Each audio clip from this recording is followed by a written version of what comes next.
प्रिय पाठकों, पिछले श्रृंखला में हमने देखा कि जब कर्ण अर्जुन से न्याय समर्थित युद्ध की मांग करता है, यानी वह अर्जुन से युद्ध के नियमों के अनुसार युद्ध करने को कहता है, तो अर्जुन कुछ संकुचित होता है, मन उसका थोड़ा सा शिथिल होता है और वह कृष्ण की ओर देखता है, लेकिन कृष्ण उसको बाण प्रहार जो है वह जारी रखने के लिए कहते हैं और यह भी कहते हैं कि तुम अपने मन को शिथिल नहीं करो और उसको भावावेश में लाने के लिए कहिए या कर्ण को कौरवों की गलती याद दिलाने के लिए कहिए।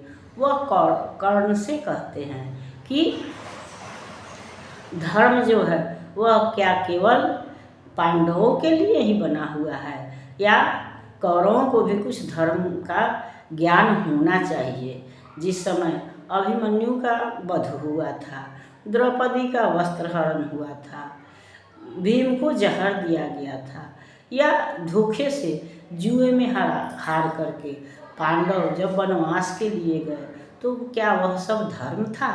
जब वो 12 वर्ष का वनवास, 1 वर्ष का ज्ञातवास पूरा करके वापस लौटे, तो क्या वह धर्म से गिरे थे?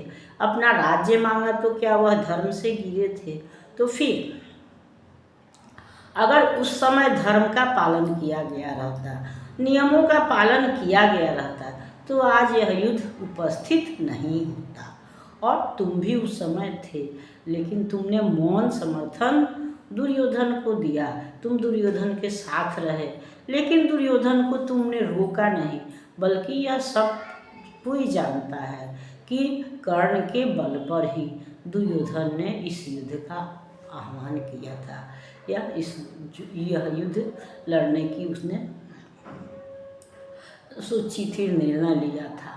तो वह भगवान कृष्ण कहते हैं कि और हम यह भी जानते हैं कि कृष्ण भगवान ने कर्ण को दुर्योधन का साथ छोड़ने के लिए कहा था, लेकिन मित्रता से वशीभूत या उसके उपकारों से दबा हुआ कर्ण जो है वह दुर्योधन को छोड़ने का निर्णय नहीं लेता है। वह कहता है कि मैं विश्व की सारी संपदा छोड़ सकता हूँ, लेकिन स्वर्ग भी छोड़ सकता हूँ, लेकिन दुर्योधन को नहीं छोड़ सकता। तो यहाँ वह मित्रता की दृष्टि से तो सर्वश्रेष्ठ बन जाता है। ऐसे भी कर्ण सर्वश्रेष्ठ ही है, लेकिन उसमें जो उत्तम पुरुष के जितने सारे गुण हैं वह कर्ण में विद्यमान है, लेकिन दुर्योधन का साथ देना ही उसको गलत साबित करता है और हमारे लिए भी जिसका परिणाम उसको मृत्यु के रूप में अपने प्राण देकर करना पड़ता है। और यह हमारे लिए भी एक संदेश छोड़ जाता है कि हमको कभी गलत आदमी का साथ नहीं देना चाहिए या गलत आदमी का उपकार नहीं लेना चाहिए, इतना उसका उपकार नहीं ले लेना चाहिए कि हमको अपना अस्तित्व समाप्त हुआ लगे, हम अस्तित्वहीन हो जाए, हमारी जो आत्मा है वह दब जाए, हम सही गलत का निर्णय नहीं ले पाएँ। इसलिए अपने स्वाभिमान की रक्षा करना भी सारे गुणों के विकास के साथ साथ अपनी आत्मा का विकास भी आवश्यक है। सच्चाई पर टिके रहना भी मनुष्य के लिए आवश्यक है। और यह कर्ण और कृष्ण का जो यह संवाद है यह इसी को दर्शाता है। भगवान कृष्ण जो है वह अर्जुन से कहते हैं, शिथिल कर पार्थ किंचित भी न मंतु, न धर्माधर्म में पर भीरु बंतु, करा कर वक्ष को सर मार इसको, चाहा सायक तुरंत संहार इसको, हंसा राधे। हाँ अब देर भी क्या, सुशोभन कर्म में अशेर भी क्या, कृपा कुछ और दिखलाते नहीं क्यों, सुदर्शन ही उठाते हैं नहीं क्यों, कहा जो आपने सब कुछ सही है, मगर अपनी मुझे चिंता नहीं है, सुयोधन हेतु ही पछता रहा हूँ, बिना विजयी बनाए जा रहा हूँ, वृथा है पूछना किसने किया क्या, जगत के धर्म को संबल दिया क्या। सुयोधन था खरा कल तक जहाँ पर, न है क्या आज पांडव ही वहाँ पर। उन्होंने कौन सा अपधर्म छोड़ा, किए कौन कुत्सित कर्म छोड़ा। गिनाऊं क्या स्वयं सब जानते हैं, जगत गुरु आपको हम मानते हैं। शिखंडी को बनाकर ढाल अर्जुन, हुआ गांगे का जो काल अर्जुन। नहीं वह कुछ और सत्कर्म ही था, हरे कह दीजिए वह धर्म ही था। हुआ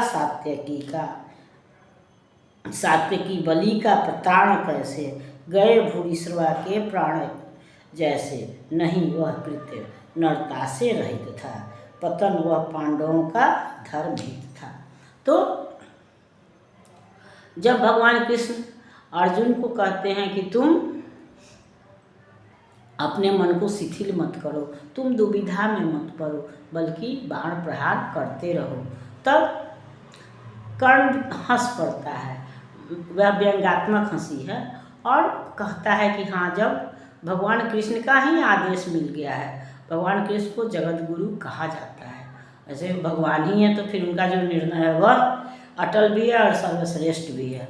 तो वह कहता है कि जब स्वयं भगवान का निर्देश तुमको मिल गया है, तो फिर अपने को शिथिल करने की क्या आवश्यकता है। अब तो देर करने की ज़रूरत नहीं है, तुम बाण मारो। और भगवान कृष्ण से भी कहते हैं कि जब आपका निर्णय यही है, तो फिर आप स्वयं क्यों नहीं सुदर्शन चक्र उठा लेते हैं, जो अर्जुन को कष्ट देने की आवश्यकता नहीं है। और जहाँ तक आप जानते हैं या सब कोई जानता है कि मुझे अपने ज़िंदगी से मोह नहीं है, अपने प्राणों का मोह नहीं है, बल्कि मुझे दुख इस बात का है कि मैं दुर्योधन को सुयोधन भी कहा जाता है, या दुर्योधन का एक नाम सुयोधन भी है, तो मैं उसको बिना जीत दिलाए बिना जा रहा हूँ। और हम यहाँ देख रहे हैं कि अंत तक वह मृत्यु के दरवाजे पर खड़ा है, फिर भी वह सुयोधन की ही चिंता करता है। यह इसकी मित्रता की महानता है, और दूसरी तरफ उसके उपकार की भी पराकाष्ठा है कि वह दुर्योधन से इतना उपकृत है कि वह स्वतंत्र होकर अपने लिए सोच भी नहीं सकता है, बल्कि दुर्योधन के सोच को कार्य रूप देना ही उसका जीवन का ध्येय है। और यहीं पर आके उसकी महानता जो है वह खंडित होती है, लेकिन वह इसको अपना त्याग ही मानता है।